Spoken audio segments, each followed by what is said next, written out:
You are about to enter the world of the late 8th century, where Europe's geography, social structures, and everyday routines were vastly different from what you know now. Charlemagne, also known as Charles the Great, was born around the year 742, although historical records are not precise, leaving some uncertainty about the exact date. You can imagine the rolling hills and dense forests of the Frankish lands, stretching across what is now northern France, Belgium, western Germany, and the Netherlands. It is a quiet morning in a wooden manor somewhere within Austrasia, a core region of the Frankish kingdom, where a newborn cries, unaware that centuries later, people would recall his name as if it were etched into history. Charlemagne's father, Pepin the Short, was already establishing himself as the effective ruler of the Franks. The transition from Merovingian to Carolingian power was recent, meaning that the young Charles was born into a family, adjusting to new authority and the responsibilities that came with it. Pepin, formerly mayor of the palace under Merovingian kings, had been crowned king of the Franks in 751, with the backing of the Pope, a combination of religious sanction and political maneuvering that set a precedent for centuries to come. Charles's mother, Bertrada of Leon, was a quiet figure by historical accounts, often described in passing rather than in detail, but her lineage and connections mattered greatly for alliance building, in a period where marriages were more about politics than romance. The world of a Frankish noble child was far from easy. Unlike later notions of childhood as a protected and playful time, young Charles was immersed in the realities of survival, education, and expectation from the start. Even as a toddler, he would have been aware of the strict hierarchy within his household and the responsibilities of being a Carolingian heir.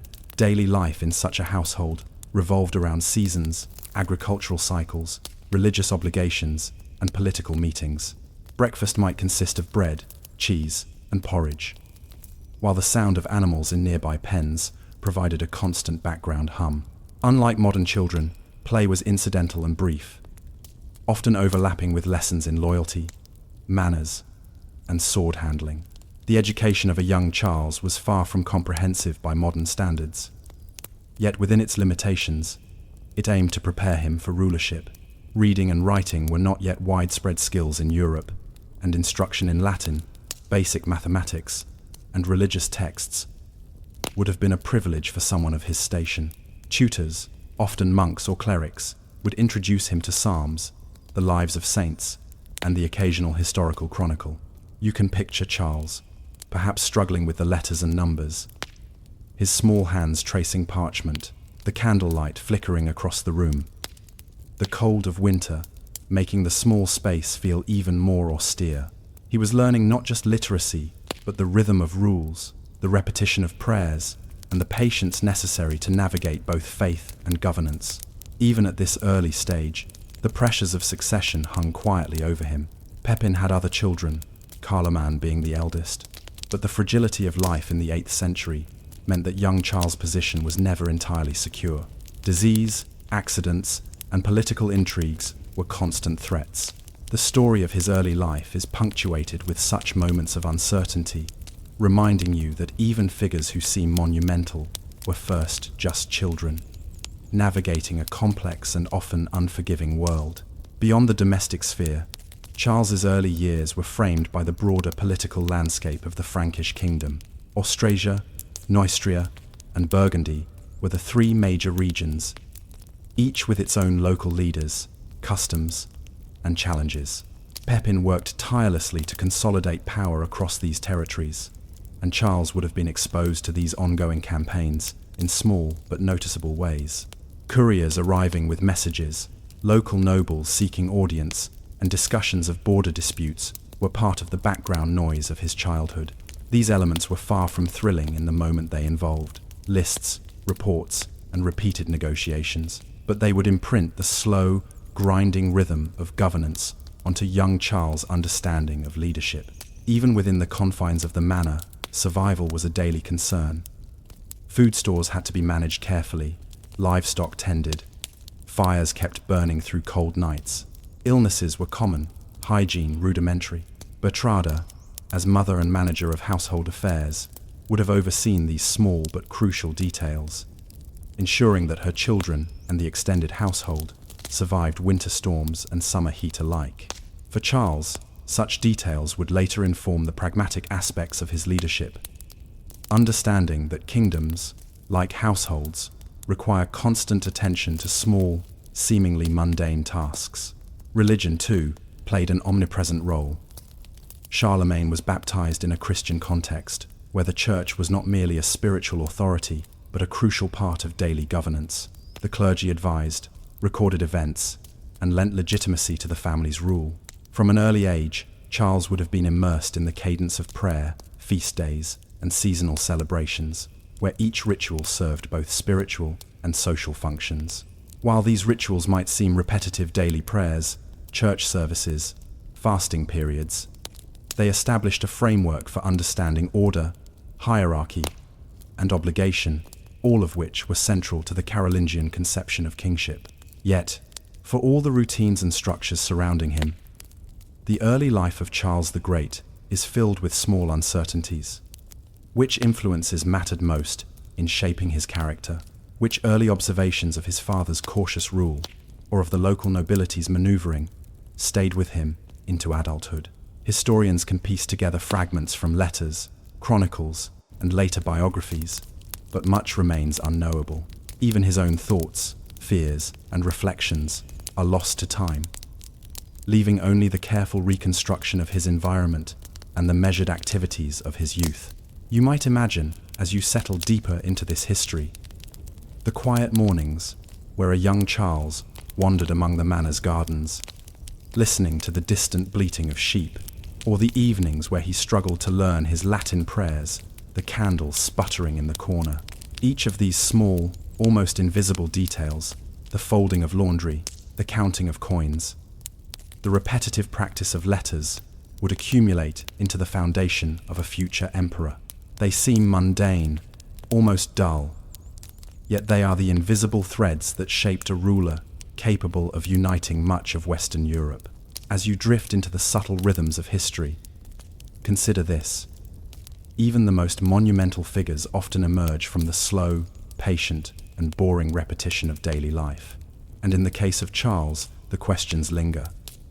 How did these small experiences, so ordinary and so repetitive, shape his mind for leadership? And how did the quiet pressures of his early environment prepare him for the extraordinary challenges he would face as a ruler? The answers, though hidden in the folds of history, begin to reveal themselves only when we look at the careful, tedious details of his earliest days. As Charles moved beyond the earliest years of infancy and early childhood, he entered a period that historians might call adolescence, though the concept of teenager did not exist in the 8th century. By the age of 10 or 12, a young Frankish noble was expected to grasp increasingly complex realities of life, governance, and survival. Charles's early adolescence, occurring in the mid-750s, was framed by the expanding influence of his father, Pepin the Short, who had recently solidified his kingship over the Frankish territories. The quiet repetition of domestic routines now merged with exposure to political and military affairs, each small observation contributing to the subtle education that would prepare Charles for a lifetime of rule. Education in this period was rigorous, though in ways that seem almost monotonous to modern eyes.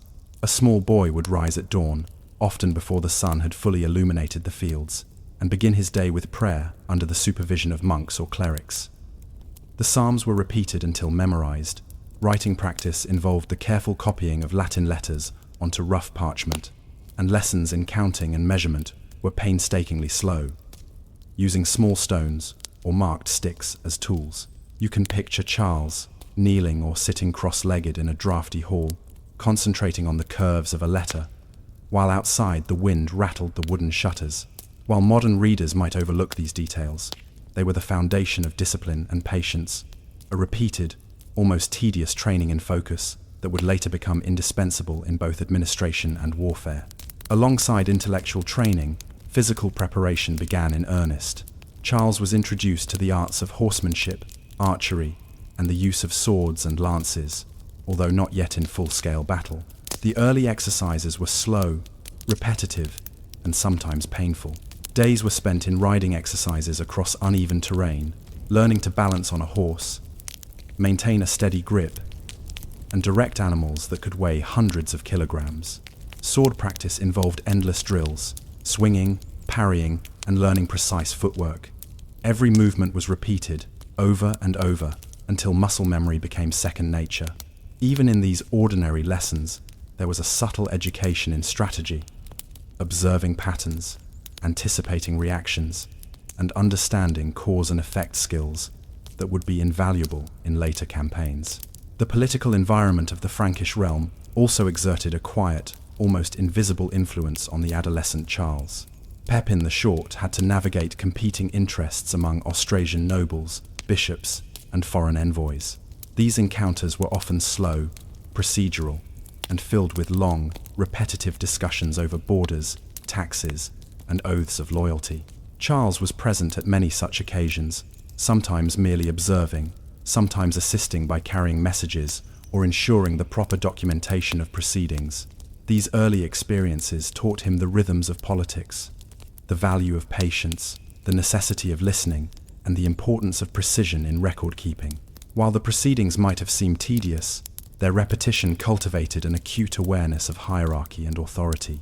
Even in adolescence, danger was never far away.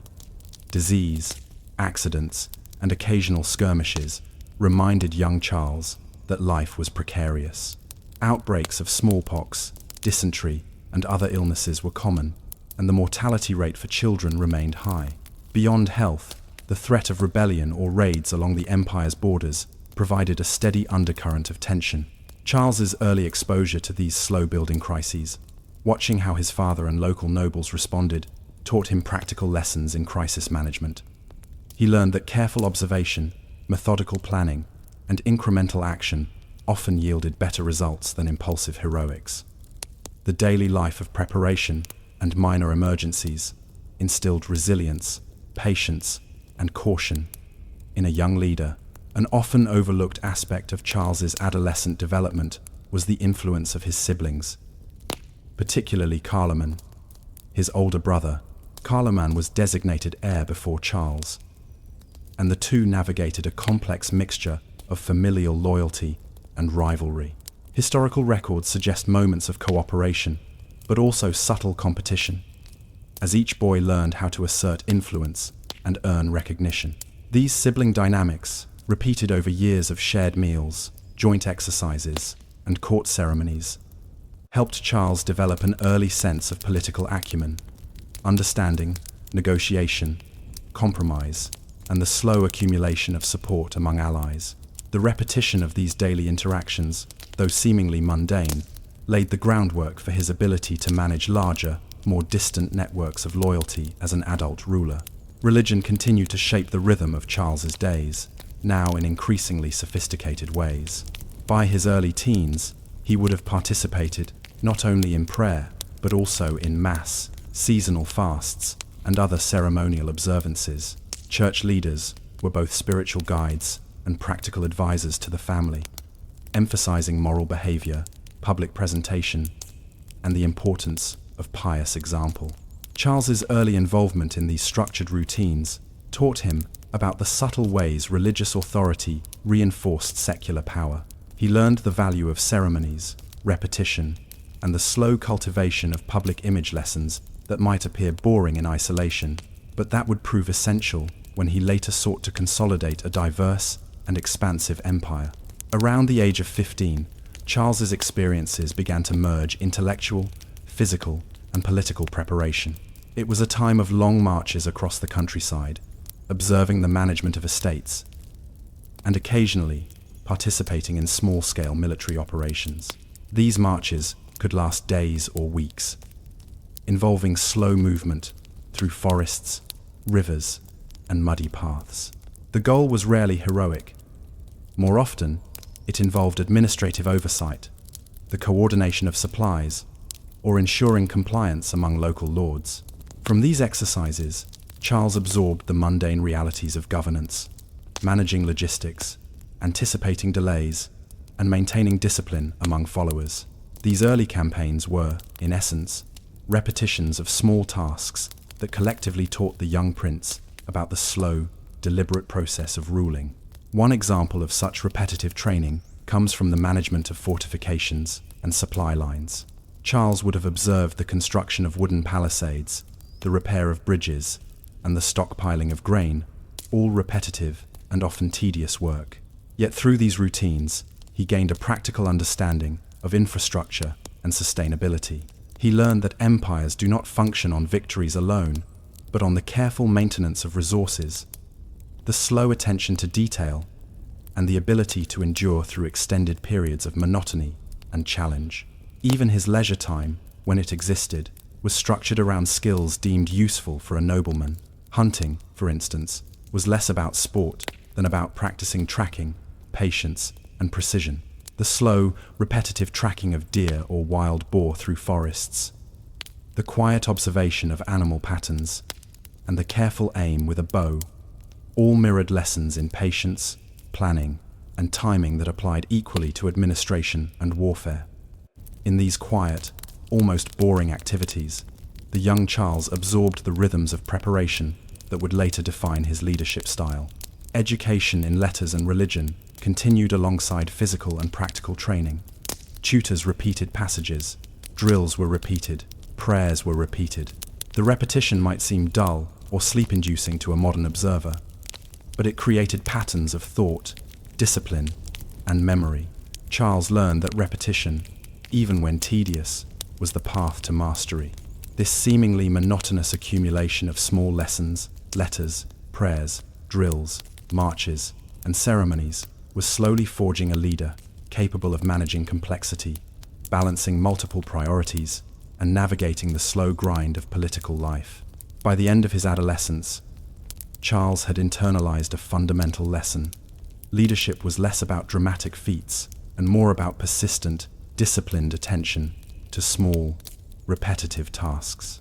Observing his father, his tutors, and the local nobility, he learned the significance of routine, the management of minor crises, and the steady accumulation of influence. The young prince's character, shaped by repetition, observation, and slow, deliberate training, was now ready for the next stage: the assumption of real responsibilities, the early military campaigns that would test his abilities, and the slow march toward rulership. Yet questions remained, lingering in the background like the faint echo of a distant bell. How would these countless hours of repetitive training translate when Charles finally faced real battles, political crises, and the sudden deaths of those around him? Could a man forged in slow routine rise to meet the unpredictable chaos of history? These questions hung silently, waiting for the moment when the adolescent would step fully into his role as leader, prepared, or perhaps only partially prepared, for the immense challenges ahead. As Charles the Great emerged from adolescence into early adulthood, the lessons of his youth, the endless repetition of prayers, drills, marches, and administrative routines began to coalesce into practical skills. By the late 752 and early 760, Pepin the Short's health and age made it increasingly likely that Charles would take on real responsibilities within the Frankish realm. The transition from carefully supervised adolescent to young ruler was subtle, measured, and often invisible in the grand chronicles. But it was crucial in shaping the future emperor's approach to governance, war, and diplomacy. Charles's first encounters with real authority were closely tied to the Frankish military machine. The Carolingian army was not the dramatic, large-scale force that later battles of history might conjure.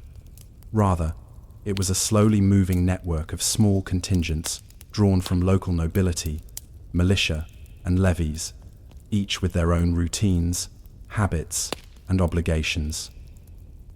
Charles learned early on that leading these forces required far more patience than heroism. Days were spent inspecting supplies, counting horses, verifying the readiness of armor, and negotiating with local leaders to ensure their participation. These tasks, though tedious, trained him in logistics, a skill often overlooked in tales of great kings, but essential for sustaining campaigns across the vast, uneven landscapes of early medieval Europe.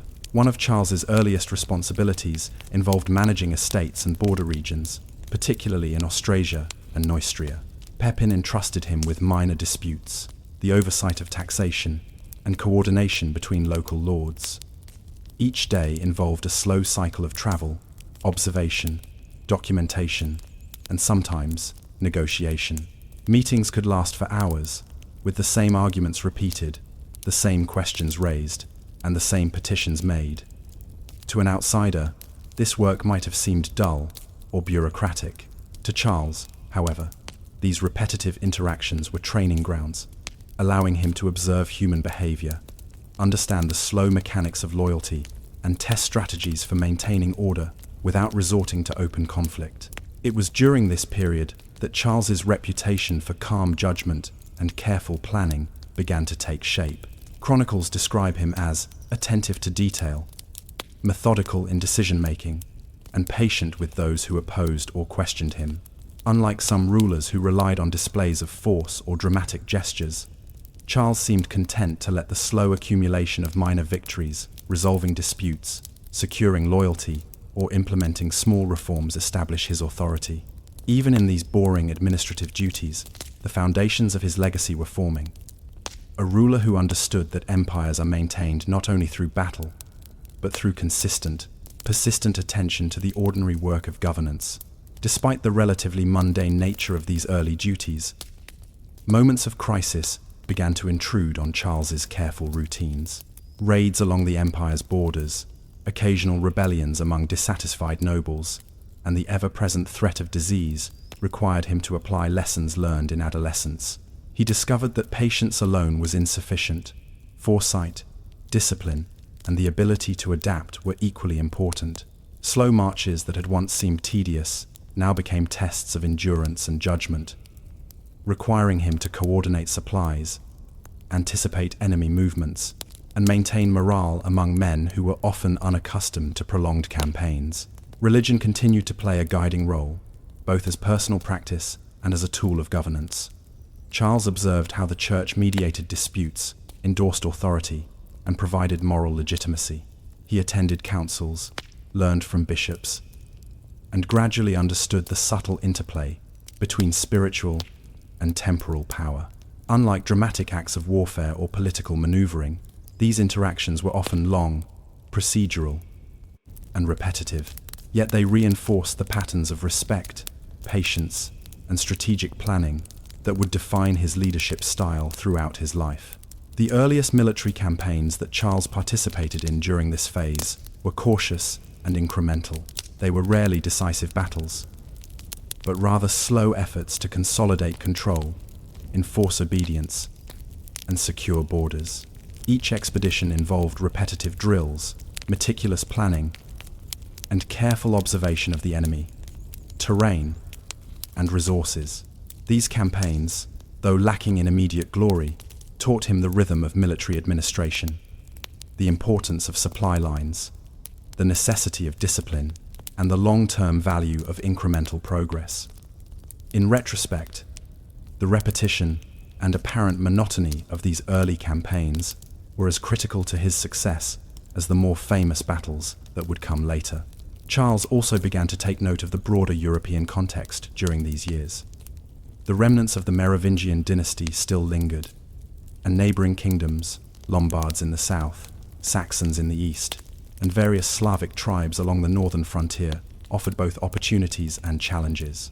Much of his time was spent sending envoys, reading reports, and observing diplomatic negotiations, which were often slow, repetitive, and, by modern standards, uneventful. Yet through these experiences, Charles learned the importance of patience, the value of alliances, and the subtle power of reputation.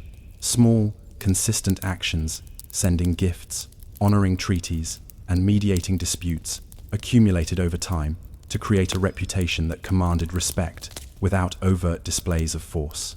In his personal life, Charles maintained routines that might seem extraordinarily ordinary. Meals were simple but nourishing, often consisting of bread, porridge, cheese, and occasionally meat. Clothing followed established patterns: wool tunics, leather belts, and practical footwear. Sleep and diet, though recorded only sparingly, were noted by chroniclers as disciplined. These mundane details reinforced the larger pattern of repetition and order that characterized both his upbringing and his early reign. Through attention to these small rhythms, Charles cultivated the resilience and endurance necessary to navigate the unpredictable challenges of rule. By the end of this formative period, Charles was no longer the adolescent prince, merely observing the world from a distance. He had become an active participant in the governance, military campaigns, and diplomacy of the Frankish realm. His authority was still developing, his reputation still growing, but the essential qualities of his leadership, patience, attention to detail, strategic observation, and methodical persistence were firmly in place. The ordinary, repetitive tasks of youth and adolescence had been transformed into the tools of governance, preparing him for the larger stage of European history. Yet even as Charles's competence grew, the questions of legacy and destiny remained unsettled. How would these years of slow preparation translate into the grand achievements for which he would later be remembered? Could the meticulous habits of youth withstand the chaos, unpredictability, and occasional violence of full kingship? The answers were not yet written, lingering instead in the quiet rhythm of his early actions. The slow accumulation of knowledge and experience, and the subtle cultivation of authority that would, decades later, make Charles the Great a figure remembered across centuries. And so, as you settle into the gentle cadence of this history, consider the unremarkable routines, the repetitive prayers, long marches, minor disputes, and painstaking attention to detail that quietly prepared a child to become an emperor. Sometimes, history's most extraordinary outcomes emerge not from dramatic events, but from the patient repetition of ordinary, even boring, tasks. In Charles's case, the foundations of a legacy that would shape Europe were built quietly, invisibly, in the small, often tedious details of early life. You now step into the quiet corridors, dimly lit halls, and sun-dappled courtyards of the Frankish court in the mid-8th century. Long before Charlemagne was crowned emperor, the court itself functioned as a center of governance, ritual, and social hierarchy. To understand the kingdom and the man who would eventually unify much of Western Europe, you must first become familiar with the slow, often tedious rhythms of life at court, where power was exercised not only through grand proclamations or battles, but also through daily routines, endless meetings, and the careful management of resources. The Frankish court was both a household and a hub of administration. Imagine a sprawling wooden manor or early stone hall, housing dozens of nobles, clerics, servants, and guards. Every day began early, often before dawn, with the sound of bells calling the household to prayer. Monks or priests led the morning service, and all residents of the court, children, nobles, and attendants alike, participated. This was a world structured by routine, repeated prayers, daily chores, and slowly unfolding administrative tasks. The repetition of such routines may seem boring, yet it created order, a predictable rhythm that allowed governance to function. Without these routines, the court would descend into chaos, and the delicate balance of power could not be maintained. The daily diet at court was modest, particularly when compared with the sumptuous feasts that chroniclers often highlight for their occasional celebratory occasions. Most meals were practical: bread, cheese, porridge, and occasionally meat or fish, depending on the season. Water was drawn from nearby wells, and wine was consumed sparingly, often diluted. Food preparation was itself a carefully structured process. Cooks, often working under strict supervision, followed established recipes, measured ingredients with rudimentary but functional precision, and ensured that supplies from surrounding estates were rationed to last through lean months. Even these simple routines, chopping, boiling, kneading, baking, reflected the court's broader emphasis on organization and careful management. Beyond domestic routines, governance formed the heartbeat of the Frankish court. Pepin the Short and his advisors managed a kingdom that stretched across multiple regions, each with local leaders, varying customs, and occasional disputes. Administrative work was slow and meticulous, Scribes copied letters, recorded land grants, and maintained lists of debts, taxes, and obligations. Couriers traveled for days to deliver messages between estates or to distant allies, a process that relied on patience, endurance, and careful attention to detail. These routines were not glamorous, yet they were vital for keeping the kingdom cohesive.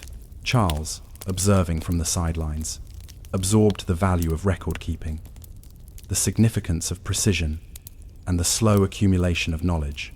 Council meetings were frequent, repetitive, and often tedious.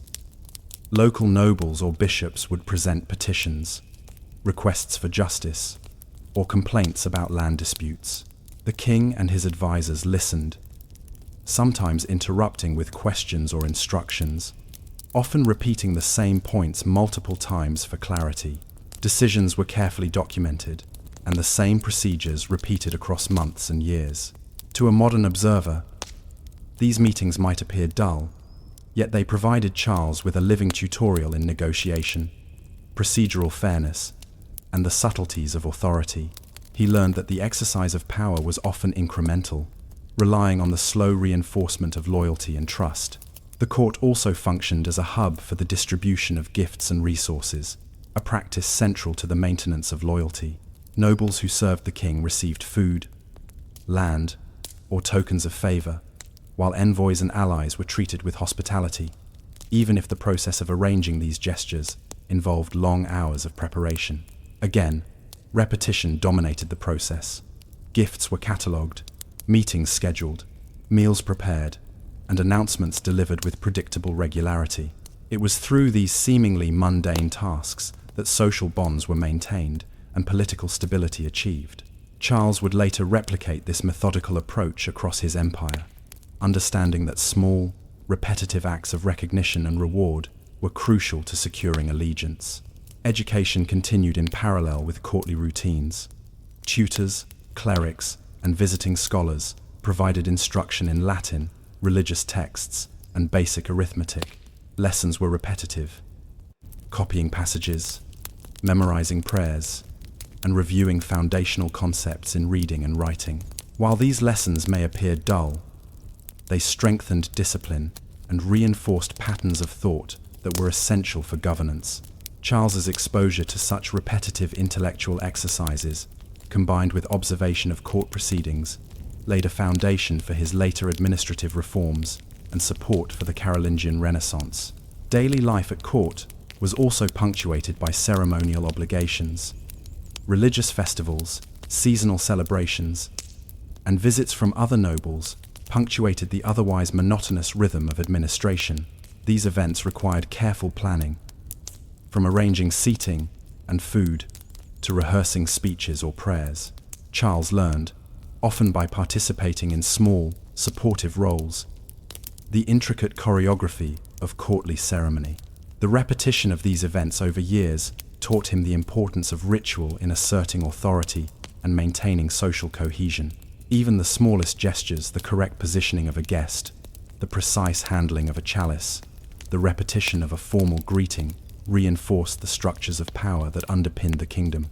In addition to human routines, Charles witnessed the slow, methodical management of material resources that undergirded the court. Estates were divided into parcels for agriculture, livestock managed with meticulous attention, and stores of grain carefully monitored. The slow work of collecting taxes, recording yields, and ensuring sufficient reserves was far from glamorous, but it was vital for the survival of both the court and the kingdom.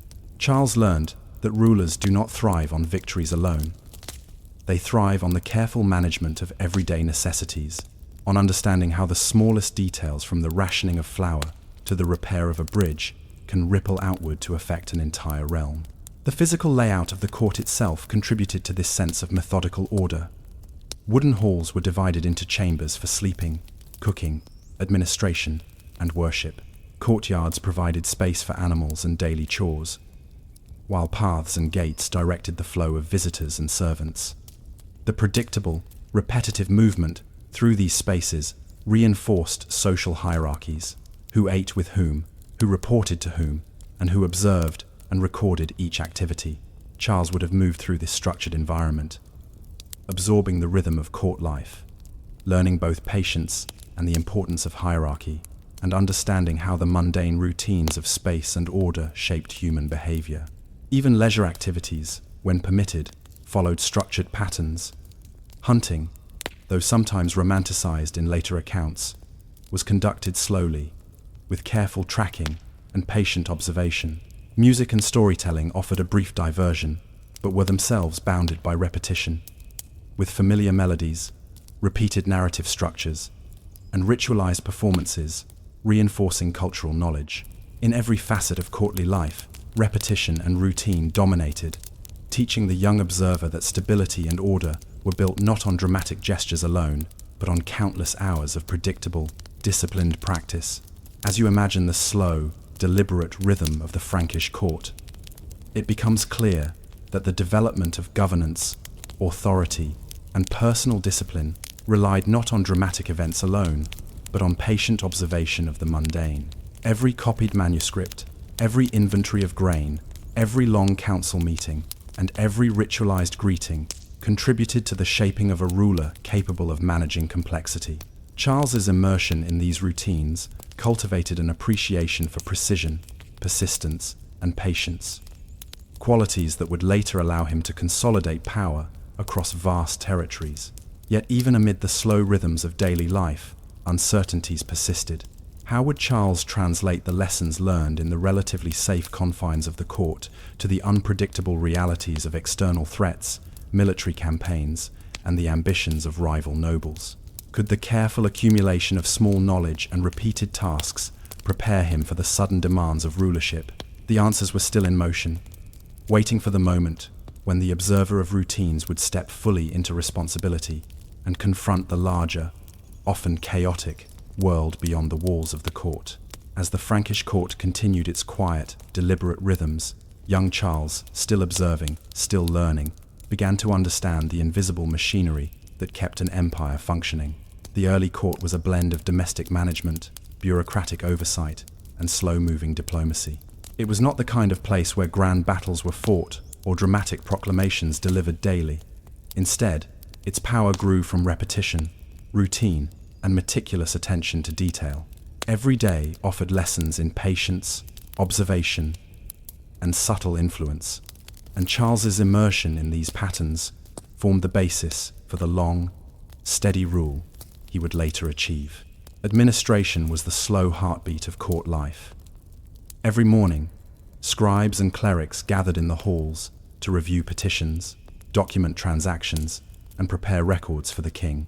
They copied land grants, logged tributes, and maintained inventories of livestock, tools, and grain. These tasks were repetitive, sometimes tedious, but they were crucial. Without accurate records, disputes could not be settled, taxes could not be collected, and the authority of the king would weaken.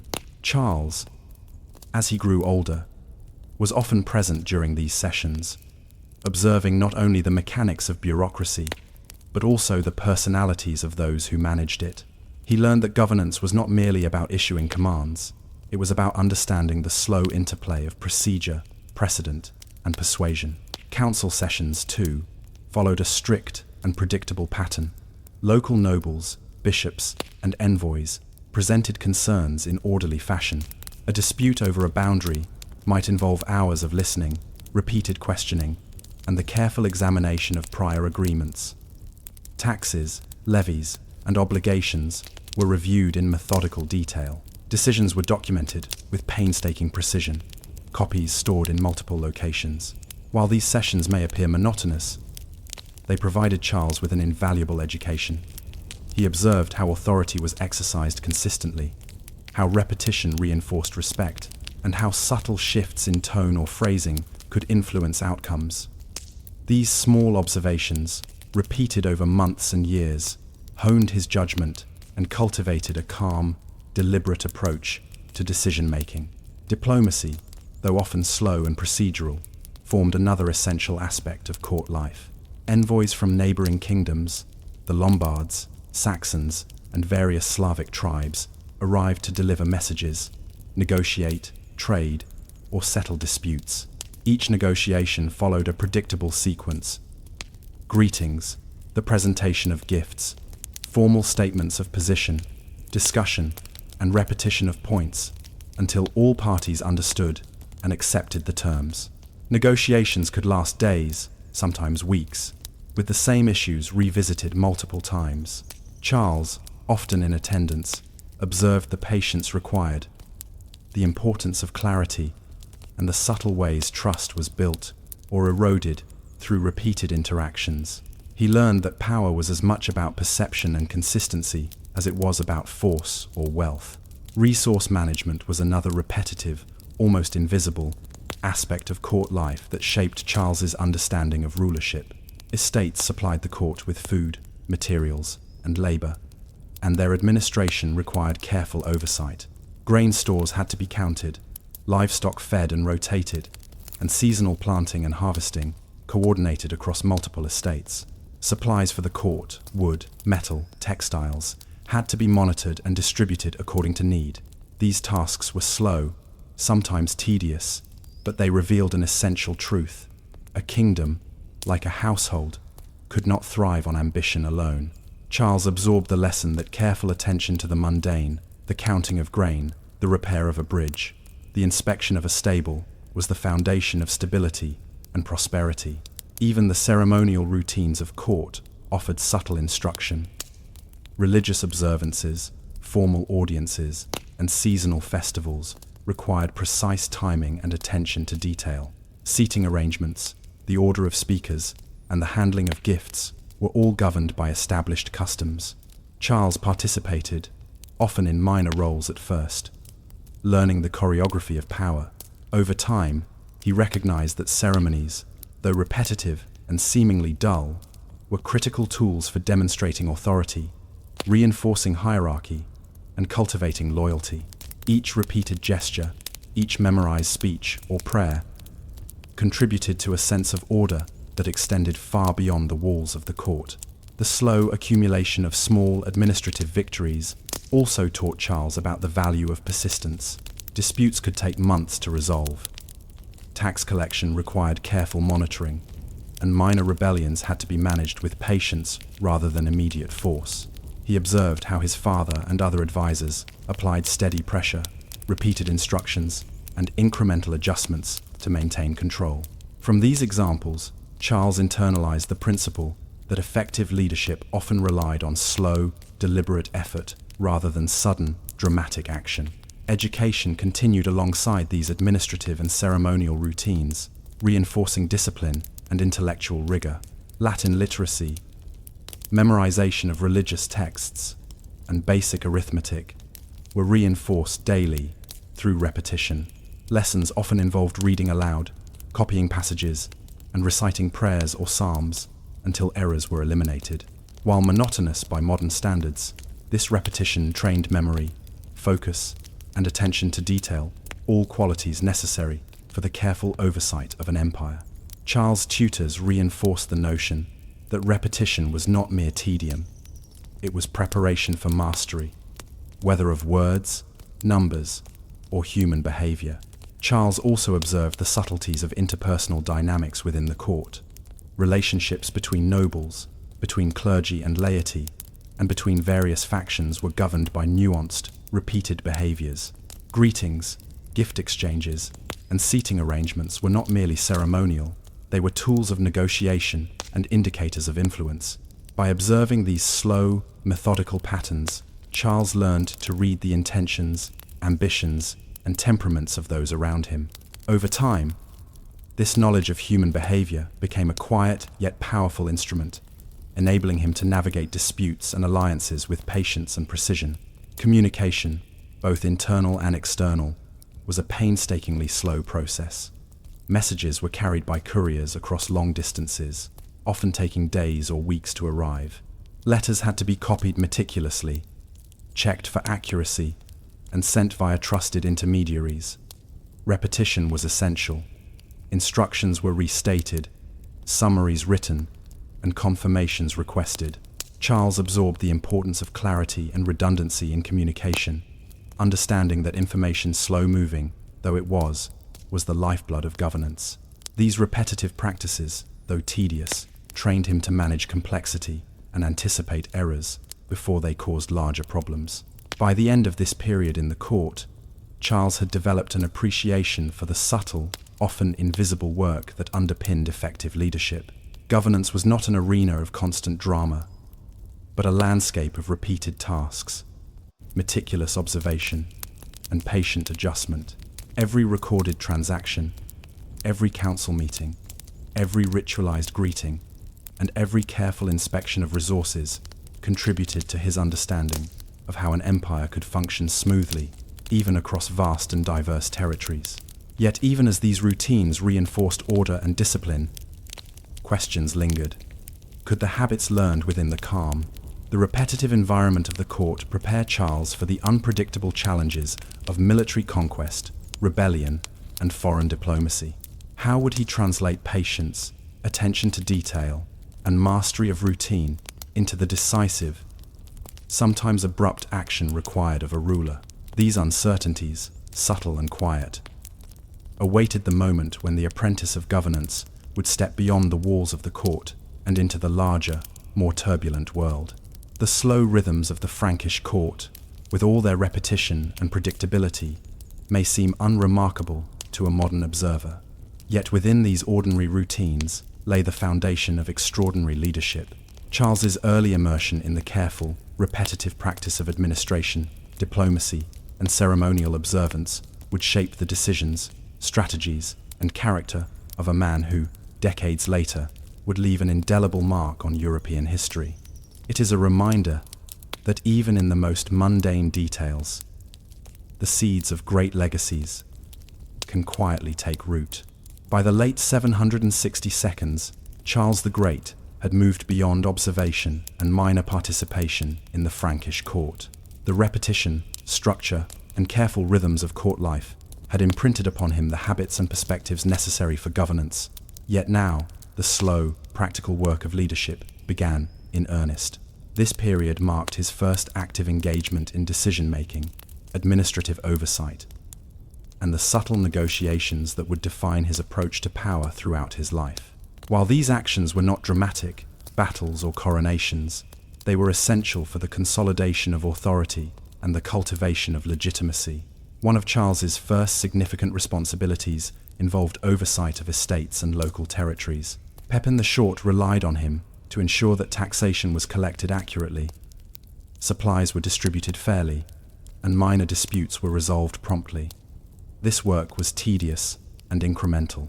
Records were checked repeatedly, boundaries measured again and again, and obligations recalculated to account for errors or disputes.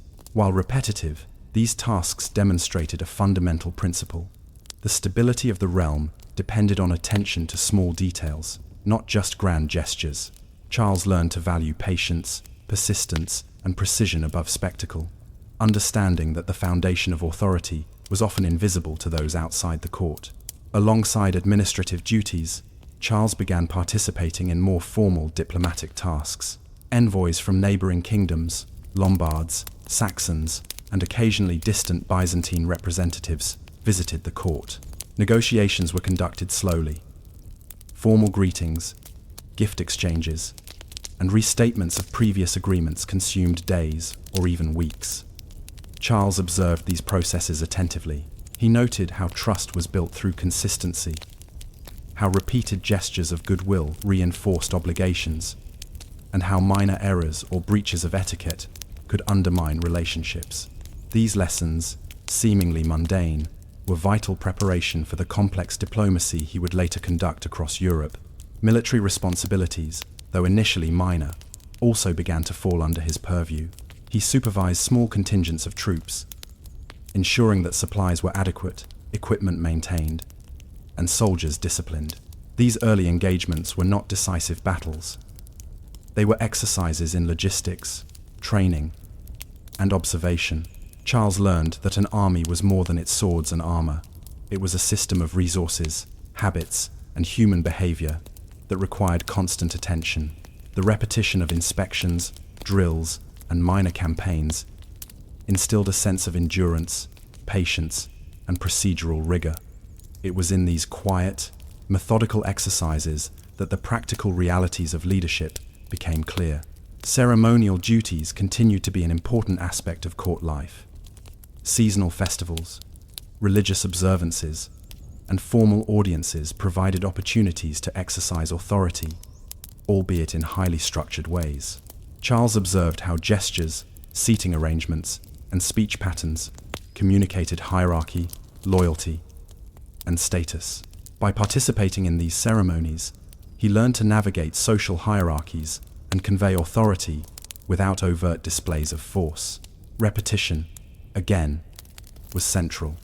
The more often a gesture was repeated and observed, the more legitimate and authoritative it became in the eyes of the court and visiting dignitaries. Education, though still ongoing, shifted subtly toward practical application. Latin literacy, numeracy, and knowledge of religious texts were no longer merely abstract exercises. Charles used these skills to review records, communicate with envoys, and assess legal disputes. This combination of intellectual, administrative, and ceremonial experience reinforced the principle that leadership was multifaceted. The slow accumulation of skills, repeated countless times, formed the foundation for both competence and confidence. Despite the controlled environment of the court, challenges arose that tested Charles's emerging authority. Rebellions, localized disputes, and occasional raids provided opportunities to apply lessons learned in observation and training. His responses were measured, cautious, and calculated. Rather than rushing to confront these challenges with aggression, Charles relied on persistence, careful monitoring, and incremental action. He learned that patience and repetition, applying small measures, consistently, often achieved results more effectively than dramatic intervention. These experiences demonstrated that leadership required a balance between restraint and action, and that the subtler qualities of observation, consistency, and reliability were as critical as courage or strength. Even the mundane aspects of life at court, feeding the household, maintaining clothing, attending to the physical upkeep of the manor, taught practical lessons in resource management. Charles observed the careful rationing of grain, the scheduling of labor, and the distribution of materials. These tasks, while repetitive, reinforced an understanding that successful governance depended on orderly, methodical administration. He internalized the notion that stability, whether in a household or an empire, emerges from consistent attention to small, often overlooked details. By the end of this phase, Charles had transformed from a passive observer into an active participant in the machinery of governance. He had gained experience in administration, diplomacy, military oversight, ceremonial duties, and resource management. Each repetitive task, each procedural meeting, and each slow negotiation contributed to a deeper understanding of how authority functioned in practice. The cumulative effect of these experiences was the emergence of a young leader capable of balancing competing priorities, anticipating challenges, and navigating the slow, methodical work required to maintain power. Yet even at this stage, questions about his future remained. How would these repetitive routines prepare him for the crises, wars, and unpredictable events that lay ahead? Could the steady accumulation of small, often boring tasks prepare a man for the extraordinary challenges of uniting a vast and diverse empire? The answers were still ahead, waiting in the unfolding years of campaigns, reforms, and rulership. In the quiet, almost monotonous world of the Frankish court, Charles learned the subtle art of leadership. That consistency, patience, and meticulous attention to detail could achieve far more than rash action or dramatic gestures. The slow accumulation of authority, the careful observation of human behavior, and the disciplined repetition of administrative, ceremonial, and logistical routines were forming the bedrock of a ruler whose legacy would endure for centuries. And in that, one can see a profound truth about history. Often, the most enduring achievements emerge not from sudden acts of heroism, but from the quiet mastery of the ordinary, the repetitive, and the seemingly mundane. As the Frankish court continued its steady rhythm of daily life, the young Charles began to encounter a world of learning that was both deliberate and painstakingly slow. Education, in the 8th century, was not a series of sudden insights or dramatic epiphanies. It was a measured, repetitive process that required patience, memorization, and persistent effort. For a future ruler like Charles, these lessons were more than academic, they were practical, shaping his capacity to read, write, negotiate, and govern. The intellectual environment of the Frankish kingdom was modest by modern standards. Monastic schools served as the primary centers of learning, staffed by clerics who emphasized religious texts, basic arithmetic, and the rudimentary skills of literacy. The process was slow and laborious. Students copied manuscripts, practiced their letters repeatedly on parchment, and memorized psalms and prayers with painstaking repetition. Mistakes were corrected carefully, letters erased and retraced, and lessons repeated until mastery was achieved. This slow, methodical approach reinforced discipline and attention to detail, qualities that were essential not only for intellectual development, but also for effective governance. It was during this period that Charles encountered Alcuin of York, a scholar whose influence would become central to what historians now call the Carolingian Renaissance. Alcuin, an English monk and educator, arrived at the Frankish court at a time when learning in Europe was largely decentralized, uneven, and often rudimentary. He brought with him a methodical approach to education, emphasizing clarity of writing, precision in copying texts, and careful reasoning in religious and philosophical matters.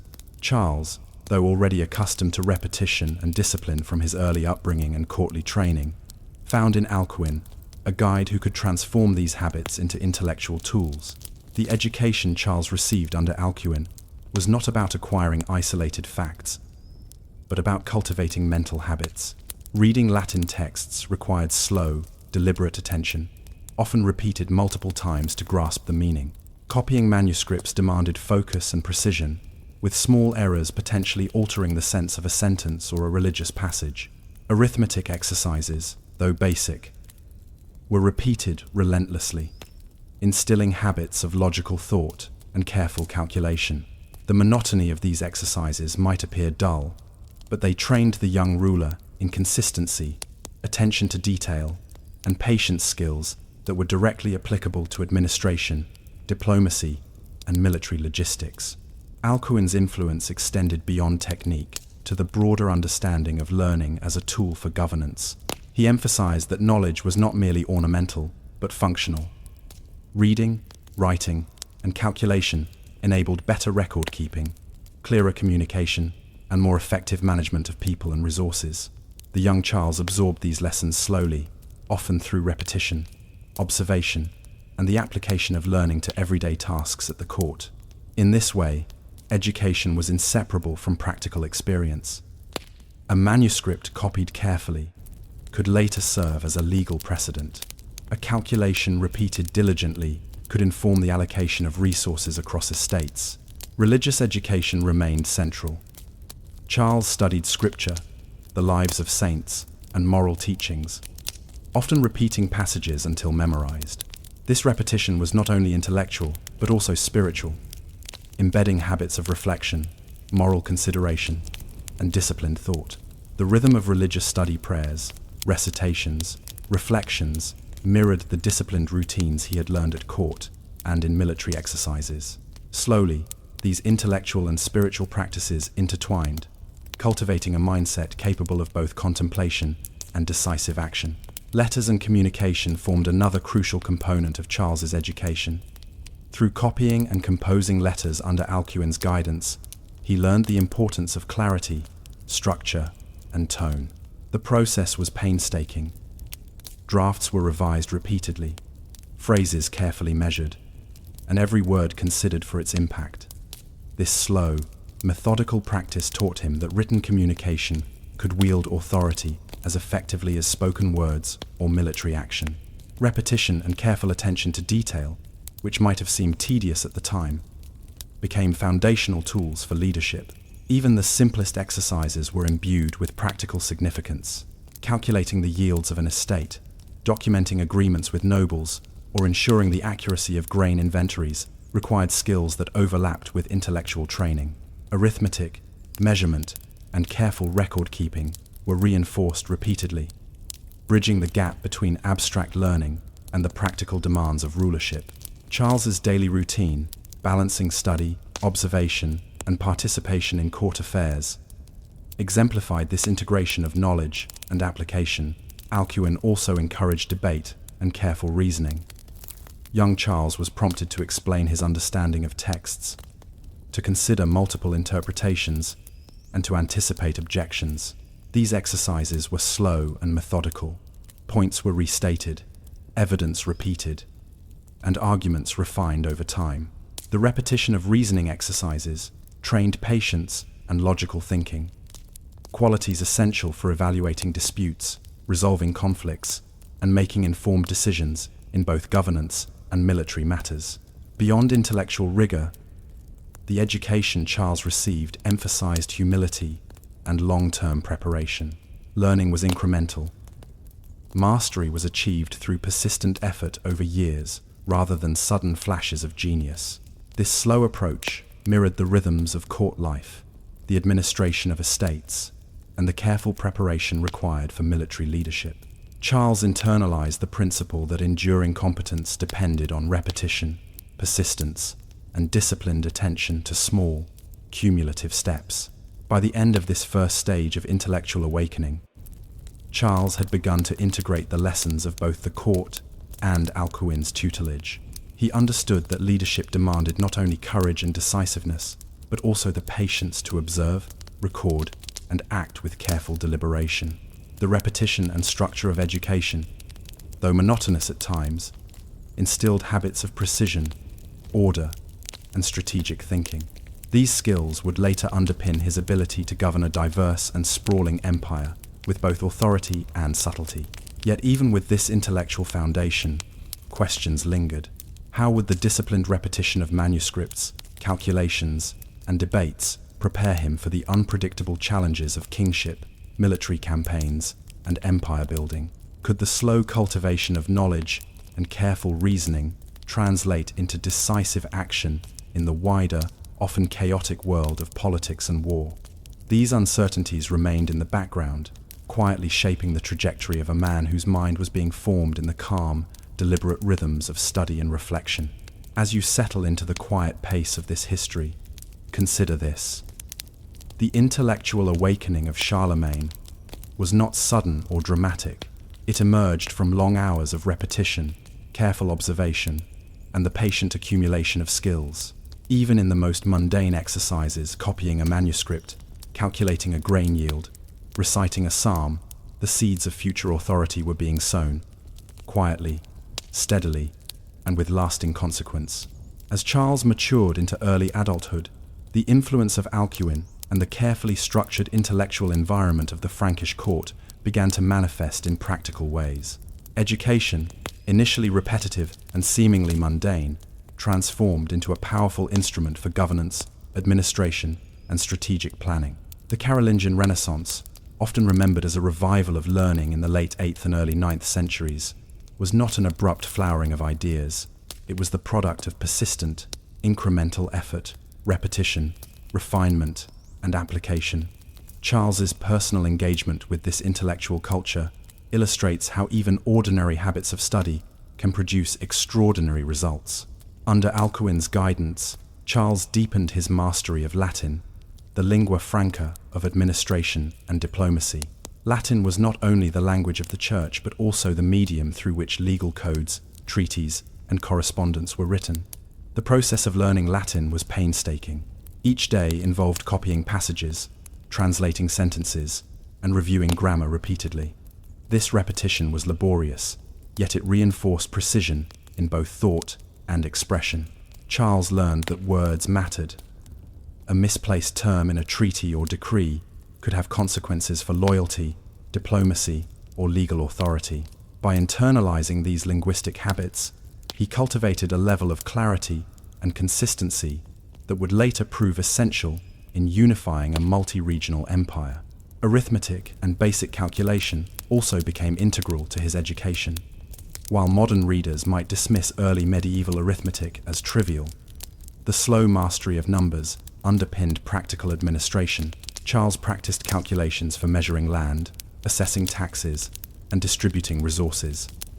Each repetition strengthened accuracy and attention to detail. For instance, calculating yields of grain across multiple estates was not glamorous, but it required logical thinking, meticulous verification, and patience skills that directly informed his ability to govern an empire. Charles's lessons in arithmetic reinforced a broader principle: that slow, repetitive mastery of small details was crucial for managing complexity. Beyond the mechanics of reading, writing, and calculating, Alcuin emphasized reasoning and debate. Young Charles was prompted to consider multiple interpretations of texts, evaluate arguments, and anticipate potential objections. Exercises often required repeated explanation and revision of thought, with Alcuin challenging Charles to articulate positions clearly and defend them logically. This iterative process may have seemed slow, but it developed analytical thinking, patience, and strategic foresight. Over time, Charles learned that leadership relied not only on decisions, but also on the ability to foresee consequences, weigh options, and navigate ambiguity, a skill refined through repetition in intellectual exercises. The Carolingian Renaissance under Alcuin extended beyond individual learning. It involved the standardization of scripts, codification of religious texts, and preservation of classical knowledge. Charles took an active interest in these projects, supervising scribes and reviewing manuscripts. Each copied page, each catalogued document, each repeated correction reinforced the notion that cultural and intellectual order could support political stability. These repetitive processes, though seemingly mundane, trained Charles to value meticulousness, long-term planning, and the careful management of both human and material resources. He began to perceive governance as a slow, deliberate work, akin to the painstaking reproduction of a manuscript, where consistency and accuracy were paramount. Diplomacy also benefited from this intellectual rigor.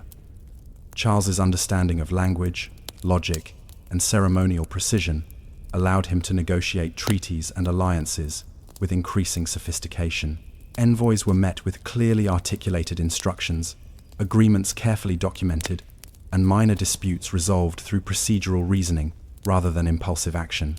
The slow, repeated exercises of education, translation, debate, and copying manifested in a tangible ability to communicate with precision, anticipate misunderstandings, and maintain credibility. The careful repetition of lessons learned under Alcuin thus directly informed practical leadership. Military strategy, too, reflected the impact of methodical intellectual training.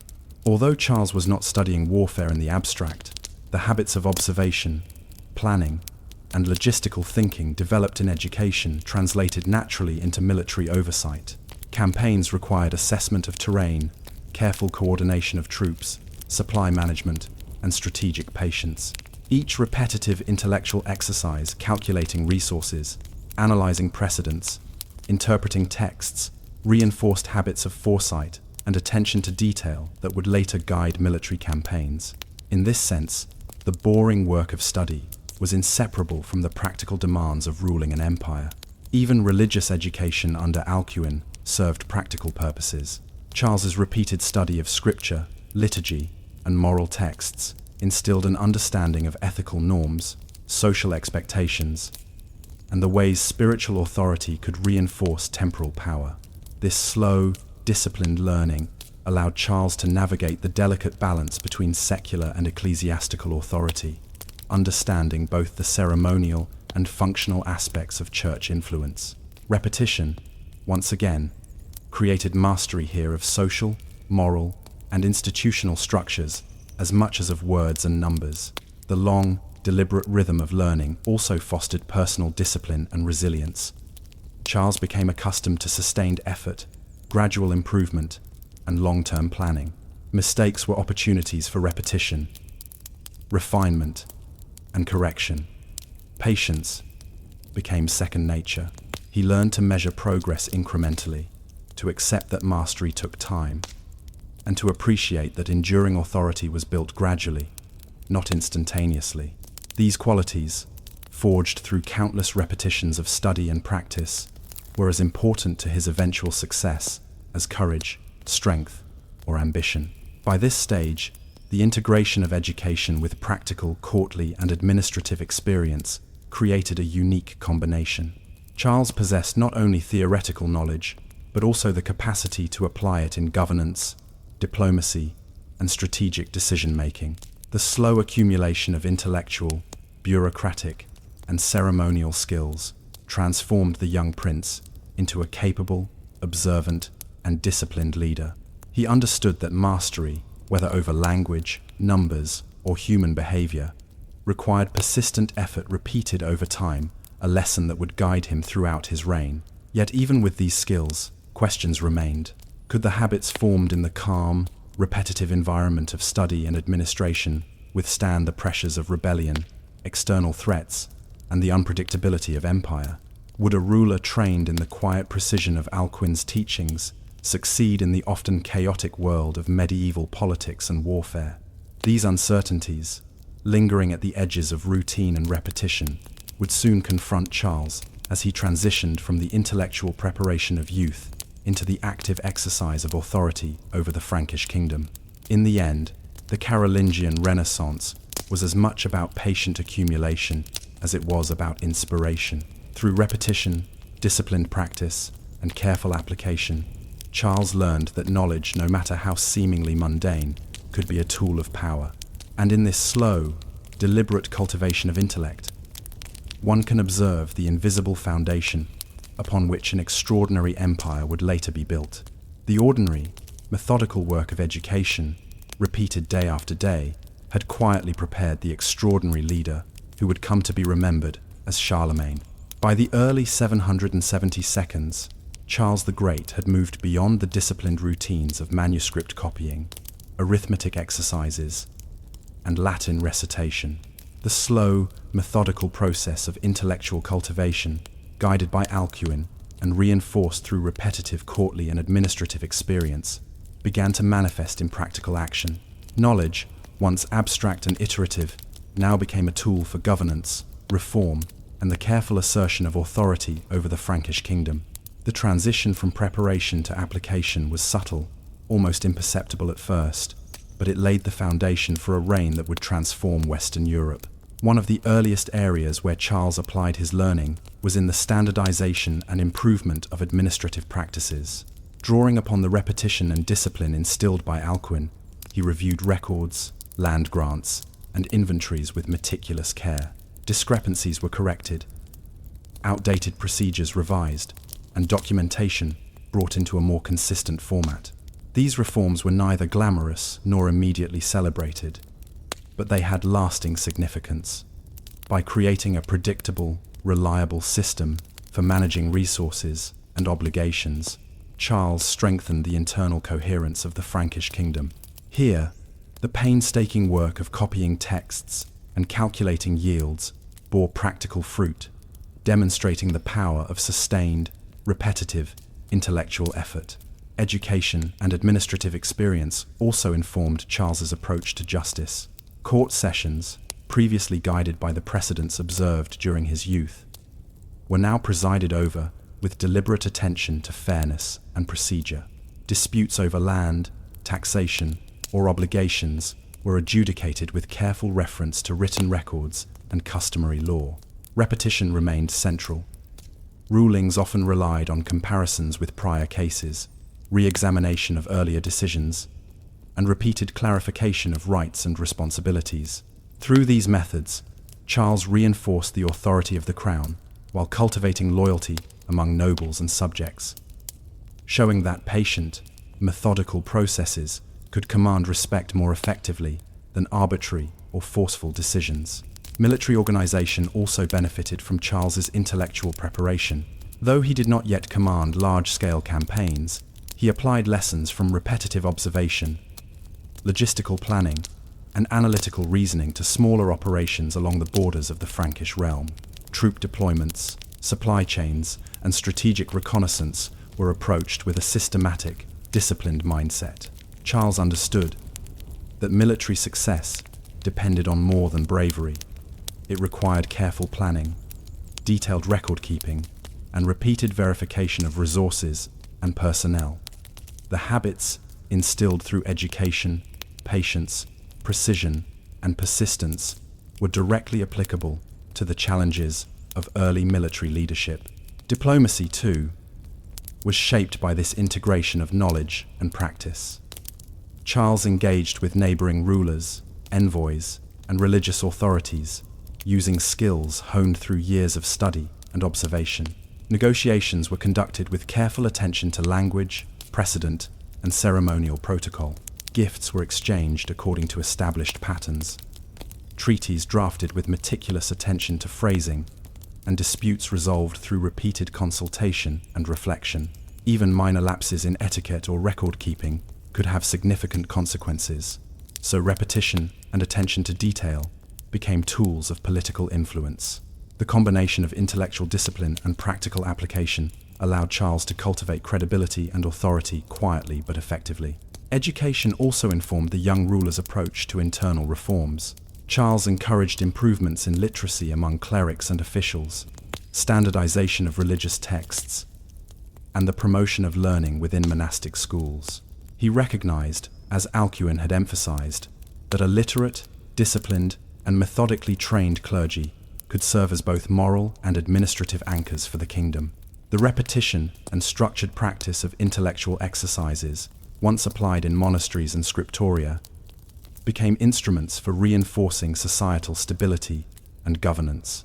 In this way, Charles's early educational foundation translated directly into tangible reforms that strengthened both spiritual and temporal structures. Even ceremonial duties were influenced by the habits developed during years of disciplined learning. Religious observances, audience protocols, and seasonal rituals were conducted with a precision that reflected not only respect for tradition, but also strategic understanding of human behavior. Each repeated gesture, prayer, or arrangement of seating reinforced social hierarchies and conveyed authority without the need for overt coercion. Charles's understanding of repetition and procedural consistency allowed him to use ritual as a subtle yet powerful tool of governance, shaping perception and expectation through disciplined practice. By now, the cumulative impact of Charles's early education, courtly observation, and repetitive administrative training had created a leader capable of balancing intellect with action. He understood the value of patience, the necessity of careful observation, and the power of incremental progress. Authority, he realized, was not merely seized through force or declared through titles. It was built over time through the careful application of knowledge, procedural consistency, and disciplined management of resources, people, and information. Yet even in this period of early reform and application, questions remained. Could these methods of slow, deliberate preparation sustain a ruler when confronted with unpredictable rebellion, external invasion, or political intrigue? How would Charles's reliance on repetition, discipline, and careful reasoning withstand the pressures of large-scale military campaigns or the complexities of ruling multiple peoples with diverse customs? The answers were not yet fully apparent, leaving an unresolved tension between preparation and execution. Still, the lessons of education and careful observation had already borne fruit. Through repetition, patience, and disciplined practice, Charles had transformed knowledge into authority. The mundane tasks of study copying manuscripts, memorizing texts, performing calculations, had become the tools of governance. The subtle understanding of human behavior, ceremonial expectation, and administrative consistency forged through years of careful training now allowed him to exercise leadership with calm precision. It was a reminder that enduring influence often arises not from sudden acts of brilliance, but from the quiet mastery of ordinary, repetitive practice. As you drift further into the rhythms of history, consider this: the Carolingian Renaissance, the disciplined study under Alcuin, and the slow application of knowledge were not dramatic, headline-grabbing events. They were, instead, the repetitive, careful work that shaped a ruler capable of uniting a kingdom, conducting diplomacy, and laying the foundations for an empire. Sometimes the most profound transformations emerge not from immediate action, but from the persistent accumulation of skills, repeated day after day, over years of quiet effort. In this way, the ordinary, methodical practice of learning became the invisible scaffolding upon which the extraordinary legacy of Charlemagne was built. As Charles matured into leadership, the frontiers of the Frankish kingdom presented a persistent, grinding challenge. The Saxons. Unlike dramatic battles recorded in heroic chronicles, these early conflicts were marked by slow marches, logistical planning, negotiation attempts, and small skirmishes. The Saxons, a decentralized and fiercely independent Germanic people, occupied vast stretches of territory along the Rhine and Weser rivers. Their lands were dense with forests, swamps, and rivers, making rapid movement and large-scale military maneuvers difficult. For Charles, these campaigns required patience, endurance, and meticulous planning qualities honed through years of disciplined study, courtly observation, and repeated practice in administration and resource management. The logistics alone were formidable. Armies were composed of contingents raised from various Frankish regions, each with its own local lords, obligations, and traditions. Troops had to be assembled gradually, often over weeks, with careful coordination to ensure that food, equipment, and horses were available. Charles oversaw these processes personally, inspecting provisions, confirming lists of soldiers, and ensuring that supplies were distributed equitably. These repetitive inspections, while seemingly mundane, were essential for maintaining morale and preventing disorder before the army even left the safety of Frankish territory. Without such methodical attention to detail, even the best trained forces could falter under the strain of long marches through unfamiliar, difficult terrain. The marches themselves were slow and unremarkable to the casual observer. Soldiers moved in measured columns, covering only a few miles each day to allow for foraging, resupply, and rest. Roads were often little more than dirt paths, swollen with rain or obstructed by fallen trees. Scouts and guides were employed to track the movements of Saxon bands and to navigate the complex geography. Each day, Charles walked among his men, observing the order of march, the condition of horses, and the readiness of the troops. The monotony of these movements was punctuated only by occasional skirmishes, reconnaissance encounters, or the painstaking construction of temporary fortifications. The young leader quickly learned that endurance, patience, and careful preparation were as critical as courage or martial skill. Diplomacy accompanied military operations, often in repetitive and procedural form. Charles attempted to negotiate with Saxon leaders, sending envoys, exchanging gifts, and reiterating promises of protection or conditional amnesty. Meetings were formal and structured, often taking hours or days to complete. Agreements were rarely immediate or final. Terms had to be restated, reaffirmed, and sometimes renegotiated.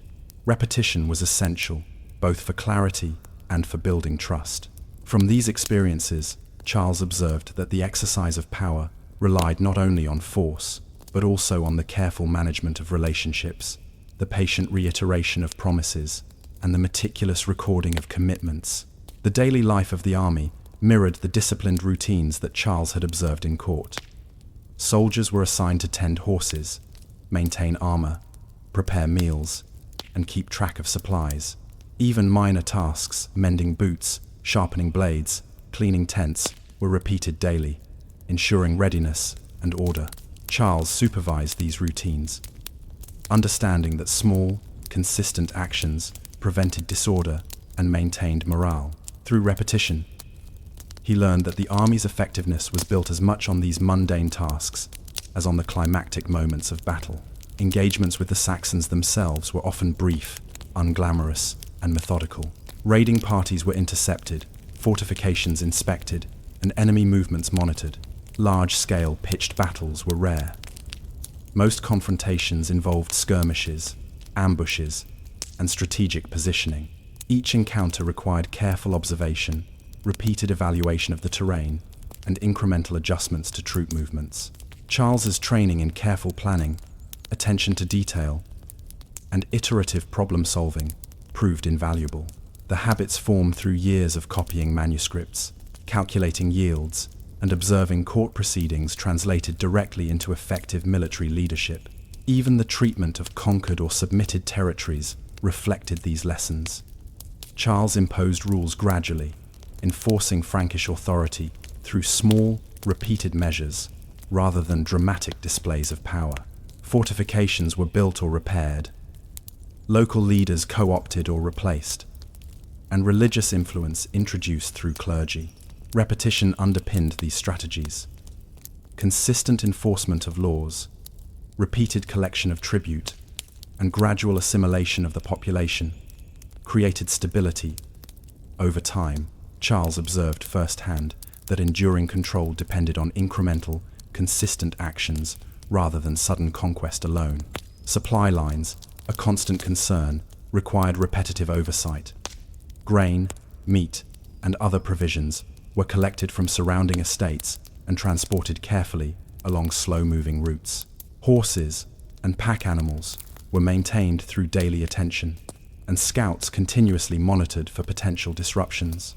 These mundane logistical tasks, often unseen by chroniclers, were essential. Without them, armies could starve or become disorganized before even facing an enemy. Charles understood that strategic success relied on patient, persistent management of every detail, a lesson reinforced by the tedious rhythms of both military and administrative preparation. Religious practice accompanied the campaigns. Clergy traveled with the army, performing daily prayers, celebrating Mass, and offering moral guidance. Charles maintained these routines himself, attending services regularly and observing the conduct of both soldiers and clerics. These practices reinforced discipline and structure within the army, while reminding participants of the moral and social framework underpinning authority. Even repetitive prayers and rituals, seemingly trivial, contributed to cohesion, stability, and the slow consolidation of power. By the end of these early campaigns, Charles had begun to recognize the value of the slow, methodical approach. Success was not measured solely by dramatic victories, but by the gradual extension of control, the maintenance of order, and the careful management of human, material, and logistical resources. The repetitive lessons learned in court, education, and early administrative duties now manifested in military operations. Patience, discipline, observation, and incremental progress were as crucial as courage or strategy.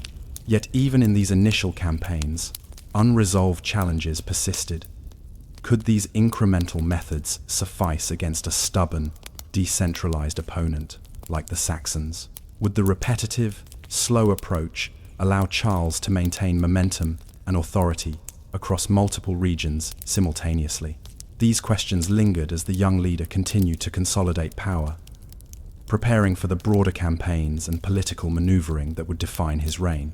In the quiet, measured march of the Frankish army through forests and river valleys, in the repetitive inspections of provisions, the meticulous coordination of troops, and the slow negotiations with Saxon leaders, one sees the practical reality of leadership.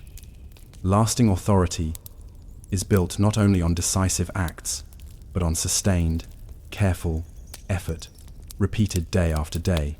In these seemingly boring details, the seeds of Charlemagne's military and administrative genius were quietly taking root, preparing him for the extraordinary challenges that lay ahead. As Charles's early campaigns against the Saxons progressed, it became evident that this conflict would not be resolved in a single decisive engagement. The Saxons were highly decentralized, living in small, scattered communities, and fiercely committed to maintaining their autonomy. For Charles, this presented a unique challenge. Power could not be imposed instantaneously. It had to be cultivated gradually, through repeated campaigns, incremental fortification, and persistent negotiation. The very slowness and predictability of these methods would become a hallmark of his approach to conquest and governance. Campaigns were conducted seasonally, constrained by weather, logistics, and agricultural cycles. The Frankish army typically advanced in the spring, moving in measured columns, constructing temporary camps, and reinforcing supply lines. Each march followed a careful routine. Scouts surveyed the terrain, foraging parties secured food, and soldiers attended to horses, equipment, and fortifications. Repetition was central to this process. Each successive campaign reinforced the lessons of the previous year: how to maintain troop morale, anticipate Saxon ambushes, and manage supplies efficiently. Charles observed these repetitive routines closely, gradually internalizing the principle that military success relied as much on preparation and discipline as on battlefield prowess. Skirmishes with Saxon groups were frequent but rarely decisive. Small bands of Saxons would attack isolated Frankish units or attempt to sabotage supply lines. Each encounter required careful tactical adjustment, followed by repeated reassessment of the surrounding region. Charles learned to apply patience strategically. He would not overreact to minor losses, but instead focused on long-term objectives, consolidating gains, and systematically expanding Frankish influence.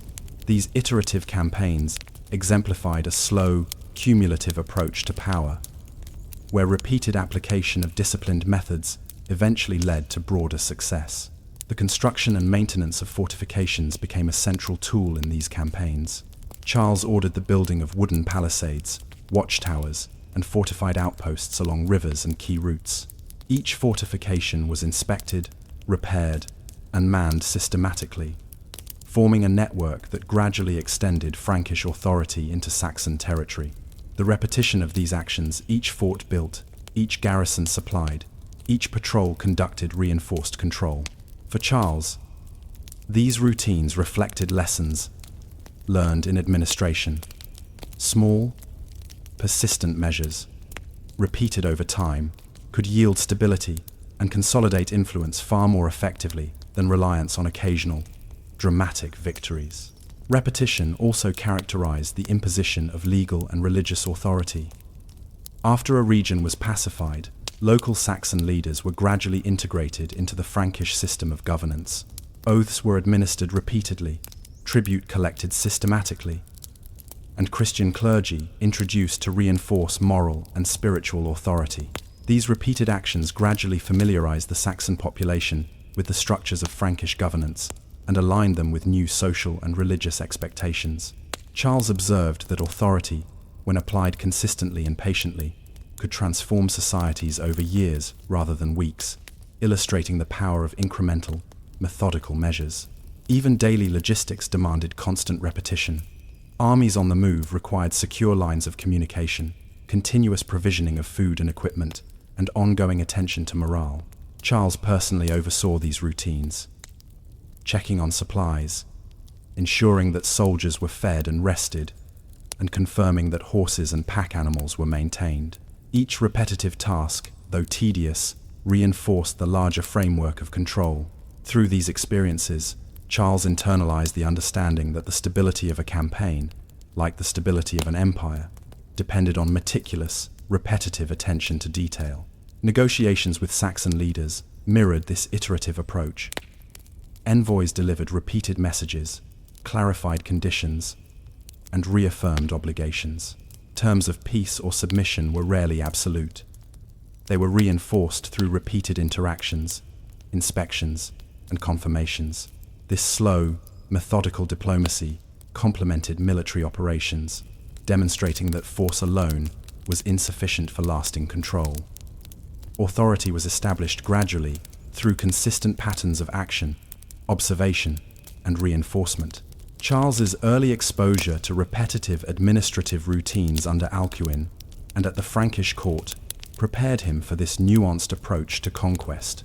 Religion played an equally important role in consolidating authority. Christian missionaries accompanied the army, celebrating Mass, teaching literacy, and guiding local leaders in the rites of the Church. These efforts were deliberate and repetitive. Religious instruction was delivered multiple times, rituals were performed consistently, and moral expectations were reinforced daily. The repetition of spiritual practices intertwined with the physical and administrative campaigns, creating a coherent framework of authority that blended secular and ecclesiastical influence. Charles recognized that repetition was not mere ritual, but a practical instrument of governance, gradually shaping the behaviors and expectations of the conquered population. Through these iterative campaigns, Charles refined his understanding of strategy. He observed the limits of rapid conquest, noting that overextension could lead to rebellion or logistical collapse. He recognized that control was maintained not through constant engagement with the enemy, but through the careful establishment of systems, routines, and institutions that would endure between campaigns. Each season's expedition built upon the last, reinforcing both practical and psychological dominance. In this slow, repetitive work, Charles honed the ability to balance immediate tactical concerns with long-term objectives, a skill critical to the later expansion and stabilization of his empire. Yet, even as control extended gradually, challenges persisted. The Saxons' resilience, the difficulty of terrain, and occasional rebellions tested the efficacy of repetitive campaigns. Could persistent, incremental measures maintain authority over a population resistant to external control? Would the patience, discipline, and methodical habits cultivated over years in court and education suffice to achieve lasting dominance in a region defined by autonomy and mobility? These questions remained unresolved, pressing Charles to continue refining his approach through repetition, observation, and incremental adjustment. By the close of this period, a pattern had emerged. Conquest was not a single decisive act, but a drawn-out, repetitive process of military, administrative, and religious reinforcement. Each small victory, fortification, oath, and ritual contributed to cumulative authority. Charles's earlier habits formed in quiet study, administrative observation, and disciplined practice proved indispensable. The slow, repetitive application of knowledge and authority demonstrated that lasting control often depended less on dramatic gestures than on sustained, incremental effort. In the measured, repetitive cycles of march, negotiation, fortification, and religious instruction, the young leader learned the essential lesson of frontier governance. Patience, persistence, and consistency could achieve what force alone could not. Even in the tedium of repeated campaigns, the seeds of a unified, controlled territory were being planted, preparing Charles for the broader, more ambitious projects that lay ahead. By the late 782, Charles the Great had transitioned from leading incremental campaigns to a broader, more comprehensive strategy aimed at consolidating Frankish authority over the Saxon territories. The slow, repetitive processes that had characterized his early engagements, careful marches, fortification, diplomatic negotiation, and religious instruction, now converged into a systematic approach to governance. While dramatic battles occasionally punctuated the campaigns, the real work of subjugation and integration relied on patience, persistence, and meticulous repetition. One of the first challenges was ensuring compliance among local Saxon leaders. Charles had learned that imposing authority in a decentralized society required a combination of incentives, oversight, and repeated enforcement. Leaders who pledged allegiance were visited frequently, their obligations reaffirmed, and their actions monitored over time. Tribute payments, military levies, and local justice were enforced systematically, with repeated inspections by Frankish officials. Any sign of disloyalty prompted a measured response, a warning, a show of military presence, or a temporary adjustment of privileges. Through these repeated interactions, Charles reinforced the expectation of obedience without relying solely on violent coercion. The construction and maintenance of fortifications continued to play a critical role. Temporary camps evolved into permanent wooden palisades, some reinforced with stone, strategically positioned along key rivers and roadways. Each garrison was supplied regularly, inspected for readiness, and rotated systematically to maintain discipline and operational efficiency. Soldiers stationed in these outposts conducted repeated patrols and oversaw local populations, gradually embedding Frankish authority into the daily lives of the Saxons. Charles's insistence on consistent, repeated oversight reflected lessons learned in earlier administrative and educational training. Enduring control relied on attention to small, persistent measures rather than occasional displays of power. Religion remained a central instrument of integration. Missionaries and clergy accompanied the army, establishing churches, teaching literacy, and performing regular rituals. The repetition of these religious practices, daily prayers, weekly mass, seasonal festivals, gradually instilled new social and moral norms. The consistent presence of Frankish religious authority reinforced secular governance, as loyalty to the crown became intertwined with spiritual obligations. Charles understood that repetition, whether in ritual, administrative enforcement, or military routine, cultivated familiarity, obedience, and cohesion among a previously autonomous population. Military campaigns themselves evolved into a cyclical rhythm of engagement and consolidation. Skirmishes with rebellious Saxon groups were addressed promptly, but large-scale battles were rare. Each campaign followed a similar sequence: march, secure supply lines, negotiate with local leaders, fortify key positions, and establish ongoing oversight. The repeated nature of these operations allowed Charles to learn from each encounter, refine strategies, and build experience in managing both troops and territories.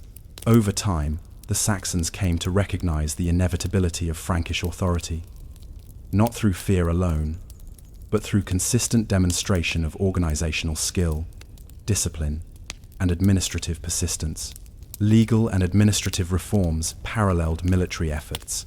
Charles codified rules governing tribute, property disputes, and criminal behavior, often building upon repeated precedents observed in earlier campaigns. Local Saxon leaders were incorporated into these structures, ensuring that governance extended beyond temporary military occupation. Repetition was central. Laws were reiterated in multiple forums, oaths sworn repeatedly, and record-keeping standardized across newly integrated territories. Through this methodical application of administrative control, Charles gradually transformed a patchwork of resistant communities into a coherent network of subordinate territories under centralized authority. Even the ordinary, mundane aspects of frontier life were meticulously managed. Supply chains were monitored, roads repaired, and seasonal provisions planned in advance. Soldiers' daily routines, feeding animals, tending weapons, maintaining fortifications, were enforced systematically, preventing disorder and ensuring readiness. These repetitive practices, while unremarkable individually, collectively established the infrastructure of enduring control. Charles had internalized the principle that lasting governance relied on cumulative, methodical effort rather than sporadic, dramatic action. By the end of these campaigns, the Saxons were largely integrated into the Frankish kingdom. Resistance continued sporadically, but the combination of military presence, legal codification, religious influence, and repeated administrative oversight had created a foundation for stability. Charles's approach, incremental, repetitive, and methodical, demonstrated the effectiveness of long-term, sustained efforts in consolidating authority. The once dispersed, fiercely independent Saxon communities now participated in a structured system of governance that blended coercion, ritual, and administrative consistency. The culmination of the Saxon Wars also reinforced a crucial principle in Charles's emerging leadership philosophy. Authority is built and maintained, not through isolated acts of brilliance, but through sustained, disciplined, and repeated action. Marches, inspections, fortifications, legal enforcement, religious rituals, all repeated over time combined to produce outcomes far greater than any single campaign or battle could achieve. This methodical approach, learned through years of education, administrative observation, and early military oversight, had proven its efficacy on the challenging northern frontier. Yet even in this moment of apparent success, questions lingered. Could these repetitive methods sustain authority over even larger, more diverse territories? How would Charles adapt when confronted with new peoples, unfamiliar customs, or more distant and complex challenges? The answers were not yet fully known, awaiting the next phase of expansion, reform, and consolidation. In reflecting on the slow, deliberate process of the Saxon Wars, one observes the invisible scaffolding of leadership: repetition, persistence, and careful attention to detail. The extraordinary outcomes, the integration of resistant territories, the establishment of enduring governance structures, and the creation of a stable frontier emerge not from singular heroic deeds, but from countless small, repeated actions executed over years. In this way, the seemingly boring details of marches, fortifications, inspections, and rituals were transformed into the durable architecture of empire. As you settle further into this history, consider the quiet lesson of the Saxon campaigns. The endurance of authority often depends on the repeated, methodical application of knowledge, discipline, and careful management. Even in the most tedious, mundane tasks, the seeds of lasting power are planted, patiently growing until they shape the course of history itself. By the late 772, Charlemagne's attention turned southward, toward the Lombard kingdom of northern Italy.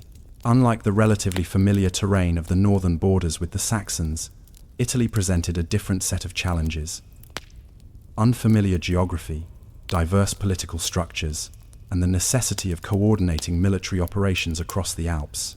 The campaigns against the Lombards were not sudden bursts of heroic action, but slow, deliberate efforts involving careful planning, repeated reconnaissance, and sustained logistical management. The Lombard kingdom itself was a patchwork of cities, principalities, and fortified settlements.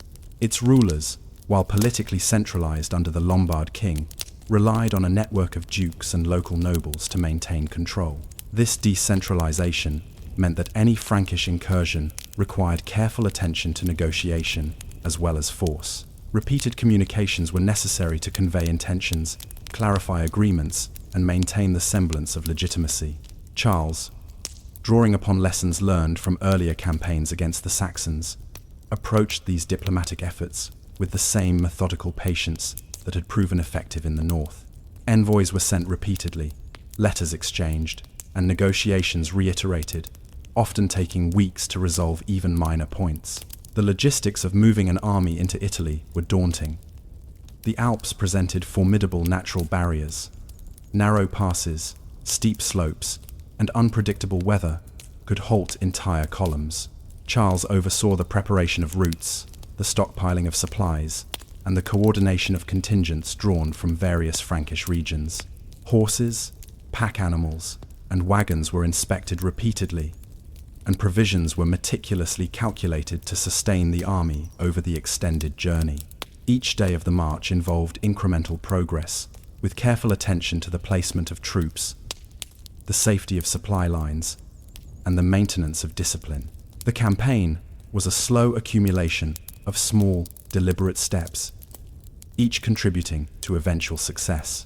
Once across the Alps, Charles had to contend with both military and administrative challenges. Lombard cities were fortified, sometimes with walls dating back centuries, and garrisons were stationed to resist incursions. Rather than relying solely on direct assault, Charles employed repeated reconnaissance, probing attacks, and the careful negotiation of surrender terms. Fortifications were inspected, minor skirmishes conducted, and alliances with local leaders cultivated. The repetition of these practices, inspection, negotiation, incremental occupation, allowed Charles to extend Frankish influence gradually, while minimizing unnecessary losses. Religion played an integral role in the campaign. The papacy, under Pope Adrian I, sought protection against Lombard expansion and appealed to Charles for assistance. Clerics accompanied the army, performed daily rituals, and advised on the administration of newly controlled territories. The repeated presence of religious authority reinforced political objectives. Frankish governance was legitimized not only by military success, but also through association with the church. Charles recognized the power of repeated, consistent demonstration of authority, both secular and spiritual, to consolidate influence over newly acquired regions. Administrative organization mirrored the meticulousness of earlier campaigns. Charles established temporary centers of governance in captured cities, appointing Frankish officials and ensuring compliance with tribute and legal obligations. Records were maintained with careful precision, and the repeated verification of payments and duties became a standard practice. These routines, often tedious, were essential for maintaining order and preventing rebellion. Charles's prior experience in repetitive administrative tasks, education under Alcuin, and frontier management with the Saxons proved invaluable. The slow, methodical attention to detail provided stability where sudden conquest alone might have failed. Even the mundane aspects of army life remained crucial. Soldiers were assigned routine duties: feeding animals, maintaining weapons, repairing roads, and constructing temporary fortifications. Each task was repeated daily, ensuring the army's readiness and preventing disorder. Charles personally supervised these routines, understanding that the effectiveness of the campaign depended on the cumulative impact of repeated small actions. In these ordinary, often boring details, the foundations of military success were quietly established. As the campaign progressed, Charles also applied lessons in negotiation and incremental authority. Local Lombard leaders were gradually persuaded or coerced into loyalty. Repeated oaths of allegiance, incremental imposition of tribute, and consistent enforcement of Frankish law created a network of authority that extended beyond immediate military occupation. Repetition, consistency, and attention to detail, hallmarks of Charles's early education and previous campaigns, proved once again to be effective tools of governance. Yet, even in this early phase, uncertainty remained. Could the slow, deliberate methods succeed in a land as complex and politically fragmented as Italy? Would the repetition of inspections, negotiations, and incremental control be sufficient to consolidate authority over distant territories with entrenched local powers? These questions hovered over the campaign, unresolved, as the young ruler continued to extend his influence across the Alps. In reflecting on these early stages, one observes the invisible threads that underpin historical success. The Italian campaigns were not defined by sudden heroism, but by persistent, repetitive effort, meticulous planning, incremental marches, careful inspections, repeated negotiation, and consistent administration. Each small, often tedious action contributed to the eventual establishment of Frankish influence in Italy, demonstrating the quiet, cumulative power of methodical leadership. As the Frankish army advanced deeper into northern Italy, the campaign against the Lombards intensified, revealing the slow, methodical nature of medieval warfare. Unlike the rapid, decisive battles imagined in popular narratives, success depended on repeated logistical planning, incremental occupation of key towns, and constant monitoring of both enemy and allies. Charles's experience with the Saxons proved invaluable. The habits of observation, repetition, and patience that he had cultivated in earlier campaigns now guided him through the complex terrain and political landscape of Italy. The geography of northern Italy presented a persistent challenge. Valleys, rivers, and fortified towns slowed the army's progress. Marches were carefully planned to maximize security and maintain supply lines, often progressing only a few miles each day. Scouts moved ahead repeatedly, mapping routes, identifying potential ambush points, and noting local resources. Each march followed a pattern: preparation, reconnaissance, movement, and post-march inspection. Charles's attention to these repetitive steps ensured that the army remained organized and disciplined, capable of responding to unexpected obstacles without panic or disarray. Skirmishes with Lombard forces were frequent, but rarely decisive. Small groups of defenders attempted to harass supply lines or defend key positions, requiring careful tactical response. Each encounter demanded repeated evaluation of terrain, troop disposition, and enemy behavior. Charles learned to apply lessons from each engagement to subsequent operations, gradually improving strategy through incremental adjustments. This iterative approach reinforced a principle he had already internalized. Success in warfare, particularly in foreign or hostile territories, is often the result of methodical, repeated actions rather than dramatic, singular victories. The capture and occupation of towns followed a similar rhythm. Cities such as Pavia, the Lombard capital, were heavily fortified and required careful planning before engagement. Charles often avoided direct assault initially, preferring to isolate targets through repeated encirclement, negotiation, and the establishment of Frankish garrisons in surrounding areas. Supplies were secured, roads repaired, and smaller forts constructed to support incremental control. These repetitive processes gradually undermined Lombard resistance, demonstrating that methodical, cumulative measures could achieve what hasty attacks could not. Diplomacy remained intertwined with military operations. Charles employed repeated negotiations with Lombard dukes and local officials, offering conditional protection, reaffirming loyalty, and demanding tribute. Each envoy mission was carefully documented, and messages were reiterated to ensure clarity and compliance. Repetition ensured that agreements were understood, obligations reinforced, and miscommunication minimized. Charles's emphasis on meticulous incremental enforcement of promises and threats mirrored his administrative habits in both the Saxon campaigns and earlier courtly routines. Religious authority was another tool of consolidation. Clerics accompanied the army, conducting regular services, teaching Christian principles, and establishing churches in newly occupied towns. The repetition of ritual, instruction, and moral oversight gradually reinforced Frankish control. Local populations, previously autonomous under Lombard rule, began to adapt to the structures imposed by repeated spiritual and administrative intervention.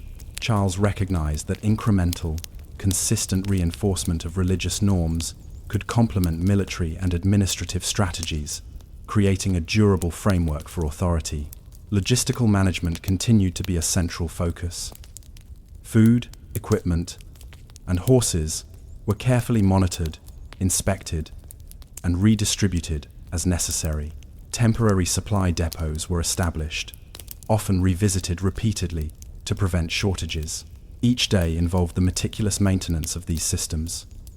Soldiers prepared meals, repaired weapons, and ensured that transportation networks functioned efficiently. Charles's close supervision of these tasks reinforced discipline and operational efficiency. The repetitive nature of logistical management, though tedious, was critical to sustaining campaigns over long distances and ensuring that forces remained ready for both combat and occupation duties. Incremental control over conquered territories was achieved through a combination of garrisoning, administrative oversight, and repeated enforcement of law. Frankish officials documented obligations, recorded tribute, and monitored local leadership, ensuring consistent adherence to new governance structures. Each visit, inspection, or administrative adjustment was repeated as necessary to maintain order. Charles's careful application of repeated, methodical oversight transformed occupied regions from potentially unstable territories into areas of predictable governance, laying the groundwork for long-term integration. The gradual progression of the Italian campaigns highlighted the importance of patience and persistence. Unlike sudden victories that could be easily undone, repeated, incremental measures created durable control. Charles learned to balance military, diplomatic, and administrative efforts, applying the lessons of repetition and careful observation from his previous experiences. Over time, resistance weakened, not solely because of force, but because repeated, disciplined measures consistently reshaped the political, social, and religious landscape of northern Italy.